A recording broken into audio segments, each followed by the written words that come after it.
D ব্লকের oxidation স্টেটের যে এই থিওরিটা তোমাদের মনে করে যেতেই হবে, কারণ কি অক্সিডেশন স্টেট থেকেই তোমাদের বারবার হচ্ছে কোশ্চেন আসে যে কোনটা আমাদের +7, মনে করো দুটো দিয়ে দিল, একটা ক্রোমিয়াম দিয়ে দিল, একটা ম্যাঙ্গানিজ দিয়ে দিল, দিয়ে ক্রোমিয়াম দিল +6 আর ম্যাঙ্গানিজ দিল +7, ক্রোমিয়াম দিয়ে দিল আমাদের +6 স্টেট এবং ম্যাঙ্গানিজ দিয়ে দিল +7 স্টেট।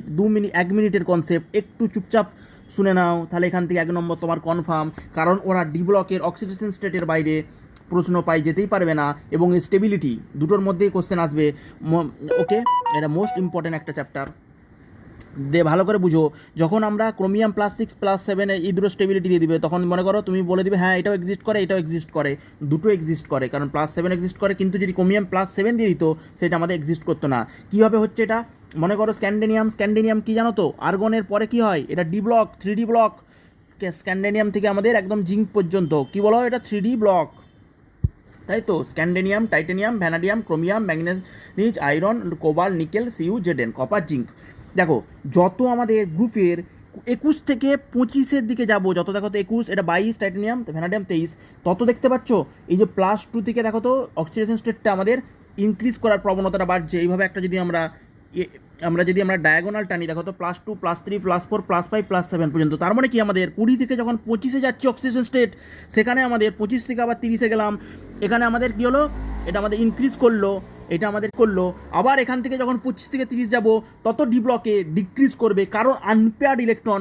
তোমরা যদি দেখো এটা 21 মানে আনপেয়ার্ড ইলেকট্রন একটা, ভাবো এখানে 18-র পরে ভাবো না, 18-র পরে তোমরা একবারে 20-র পরে ভেবে নাও, একবারে আমি যেটা বলছি সেইভাবে ভাবো, 20-র পরে ভাবো। দেখ 21 আছে, 21 থেকে দেখো একটা আনপেয়ার্ড ইলেকট্রন, সেখান থেকে 5টা আনপেয়ার্ড ইলেকট্রন পর্যন্ত যেতে পারলাম, আবার 5টা থেকে আবার এখানে কি আছে 10টা আনপেয়ার্ড ইলেকট্রন পর্যন্ত যেতে পারলাম। যত আমাদের, তার মানে কি মেন লজিক কি এখানে, আমরা আনপেয়ার্ড ইলেকট্রন যত বাড়ছে তার অক্সিজেন স্টেটের মান তত বাড়ছে।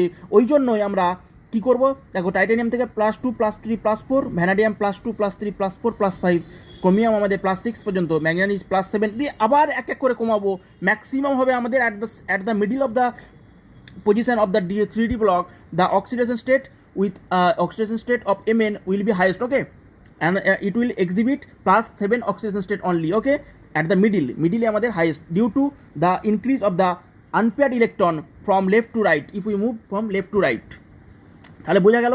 এবং এই ডি ব্লকের কমন অক্সিজেন স্টেট +2, কি বললাম, ডি ব্লকের কমন অক্সিজেন স্টেট +2, কিন্তু এইটা স্ক্যান্ডেনিয়াম কেন +3 দেখায়? কারণ এই আর্গনের কনফিগারেশনে চলে যেতে চায়। এই আর্গন 21 তো, আর 18 3 কত হয়, 18 3 21, ওই জন্য এইটা অনলি +3 স্টেটটা আমাদের স্টেবিল হয়ে যায়, ওই জন্য এটা +3। তারপর টাইটেনিয়াম থেকে +2 +3 +4 এইভাবে আমাদের ইনক্রিজ করতে